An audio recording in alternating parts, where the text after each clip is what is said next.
மறக்காம ரேடனை சப்ஸ்கிரைப் பண்ணுங்க, பெல் சிம்பிளை பிரஸ் பண்ணுங்க.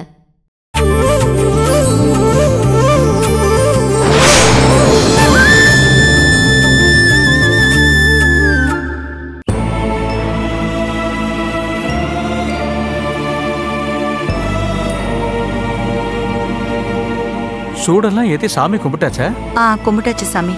பூஜையை ஆரம்பிக்கலாமா? மீரா, மறுபடியும் கேக்குறேன்னு தப்பா நினைக்காத. முழு மனசோட தானே நீ இந்த தாலி தானம் பண்ற.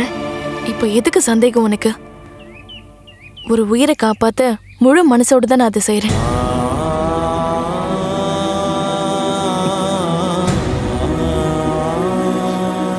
என்னப்பா ஆச்சு உங்களுக்கு?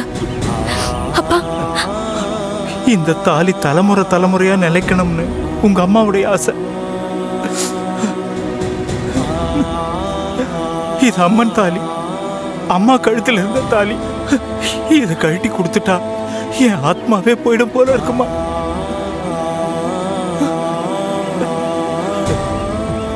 இது அம்மன் தாலி, அம்மன் கிட்ட இருந்து வந்தது, அம்மன் கிட்டயே போய் சேரட்டும். இது நமக்கு புரியாது, அவளுக்கு புரியும்பா. இதுவே அவ விளையாடுற விளையாட்டு தான். அதனால ஒரு தெய்வ குத்தமும் ஆகாது. சாஸ்திர சம்பிரதாயத்துக்கு எதிராகவும் நான் எதுவும் செய்யல. இந்த தாலி என்ன வாழ வைக்கல, என் பிள்ளைய சாகடிச்சது. இப்ப ஒரு உயிரையாவது வாழ வைக்கட்டும்பா. இவங்க எனக்கு அத்தை, இவன் என்னோட தங்கச்சி. ஒரு அக்காவா இருந்து தங்கச்சியை வாழ வைக்கிறேன்னு நினைச்சுக்கிறேன்ப்பா. மீரா,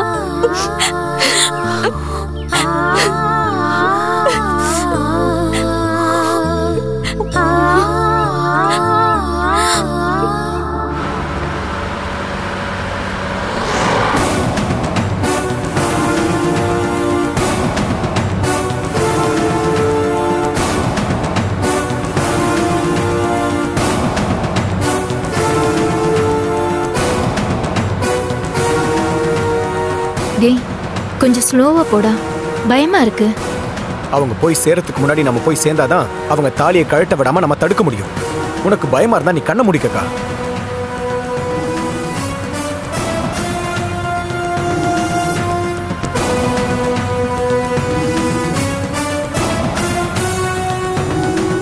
சிதம்பரத்துல அந்த சொர்ணாவோட குலதெய்வம் கோயில ஏதோ சொன்னியே, அது கரெக்ட் தானே?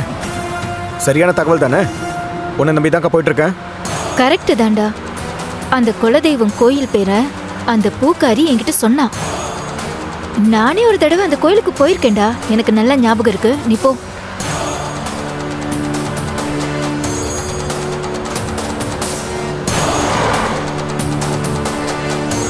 ஏதாவது பண்ணி அந்த கழுதைய தாலிய கழட்ட விடாம நம்ம பண்ணணும்.